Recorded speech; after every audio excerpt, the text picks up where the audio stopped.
सरजमीन पे दिखेगा या ऐसे डिमोलिशन चालू? देखिए, मोटे तौर पे ये बात साफ है कि पिछले 1.5 साल में जितने डिमोलिशन दिल्ली के अंदर हुए इतने कभी नहीं हुए। करीब करीब 3 लाख लोगों को बेघर किया गया है और ज़्यादातर काम डीडीए, एलएनडीओ, रेलवे जैसी एजेंसीज ने किया है। और मैंने यहाँ तक देखा कि डूसिब के मंत्री होने के नाते मुझे ये जानकारी दी गई कि डूसिब के स्टैंडिंग काउंसिल ने हाई कोर्ट के अंदर गलत जानकारी देके हज़ारों लोगों को बेघर कराया। जो क्लस्टर निज़ामुद्दीन का लिस्टेड क्लस्टर था, 675 क्लस्टरों के अंदर आइडेंटिफाइड क्लस्टर था, 2006 से पहले का क्लस्टर था, उस क्लस्टर की इस जानकारी को छुपाया गया और उसको डिमोलिश कराया गया। और जब हाई कोर्ट ने उसके डिमोलिशन की मोहलत दी कि चलिए अभी ग्रैप लागू है, ग्रैप को हटने दीजिए, तो CAQM ने स्पेशल परमिशन देके उसको सर्दियों में डिमोलिश कराया।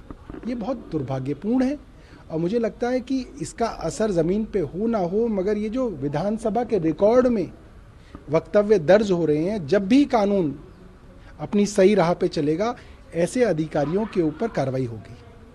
अब इन पे इसका कुछ मैसेज आएगा, कुछ असर होगा? बिल्कुल। कि जो वकील हसन के मामले में दिखा, दिलीप पांडे ने आपसे पहले जो अपनी बात रखी, उन्होंने एक इम्पोर्टेंट बात कही कि एलजी ने उन्हें घर देने की तो बात कही, लेकिन नरेला में घर दे रहे हैं। नरेला में वो लोग कैसे जाएंगे जो खजूरी खास में रह रहे हैं? देखिए, सबसे पहले मैं बधाई दूंगा मीडिया के बंधुओं को। आज अगर किसी आदमी को सरकार घर देने की बात भी कर रही है तो इसलिए क्योंकि मीडिया के साथियों ने उस गरीब की आवाज़ को उठाया, अखबारों ने और टीवी चैनलों ने उस बात को तरजीह दी। और मेरी सिर्फ निवेदन ये है कि इस तरीके के लाखों लोगों को बेघर किया गया, उनकी बात भी अगर हमारे चैनल्स उठाएंगे तो उनको वैकल्पिक व्यवस्था मिलेगी। ये कहना कि आपका घर मैं यहाँ से उजाड़ दूंगा, मैं आपको नरेला में बसा दूंगा, ये ठीक नहीं है। सुप्रीम कोर्ट ने भी कहा, हाई कोर्ट्स ने भी कहा कि आपको इन सीटू व्यवस्था करनी पड़ेगी। जहां पे आप किसी को उजाड़ रहे हो उसके 5 किलोमीटर के दायरे में आपको उसको घर देना पड़ेगा, उससे पहले आप उसको नहीं उजाड़ सकते। ये हाई कोर्ट, सुप्रीम कोर्ट के फैसले हैं। जी। एक दूसरा मुख्यमंत्री और उपराज्यपाल के बीच जो एक तरह से लेटर वार था वो लगातार जारी है। कल उपराज्यपाल ने फिर एक पत्र लिखा मुख्यमंत्री को और उसमें उन सभी बयानों का जिक्र है जो आम आदमी पार्टी के नेता मंत्री लगातार बीते कुछ समय में दिए हैं। उनका यह कहना था कि अपमानजनक बातें तो ये हैं, लेकिन आप उपराज्यपाल पर अपमानजनक बातों का इल्जाम लगा रहे हैं। देखिए, अभी तक उपराज्यपाल अपनी मीठी मीठी बातें करके बच जाते थे। इस बार उपराज्यपाल फंस गए हैं। वो खुल के दिल्ली जल बोर्ड की वन टाइम सेटलमेंट स्कीम के खिलाफ खड़े हो गए हैं।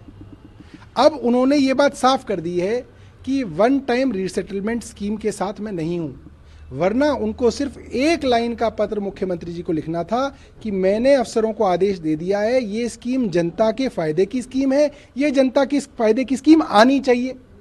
उन्होंने सारी बातें कही मगर ये बात नहीं कही। इससे ये साफ है कि वे नहीं चाहते हैं कि ये स्कीम आए। हिमाचल प्रदेश जो डेवलपमेंट चल रहे हैं उसमें वहाँ की जो कांग्रेस की अध्यक्ष है प्रतिभा सिंह, उनका एक बयान आया। उन्होंने कहा कि बीजेपी की कार्यप्रणाली कहीं ना कहीं कांग्रेस से अच्छी है। दूसरी तरफ उनके बेटे विक्रमादित्य सिंह ने मुलाकात की, जो 6 रेबेल MLA से कांग्रेस पार्टी की, जिन्होंने क्रॉस वोटिंग की। देखिए, अब देखिए, कांग्रेस हमारा अलायंस पार्टनर है। हमारे अलायंस पार्टनर के घर में सब कुशल मंगल रहे, ऐसी हमारी भी इच्छा है।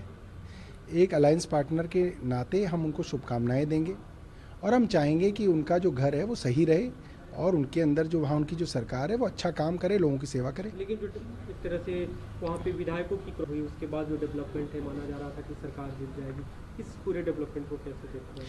देखिए, जो भी सरकारें, अपोजिशन पार्टी की सरकारें हैं, उन सरकारों को गिराने की, उनको डिस्टेबलाइज करने की लगातार कोशिशें तो चल ही रही हैं, इसके अंदर तो कोई दो राय नहीं है।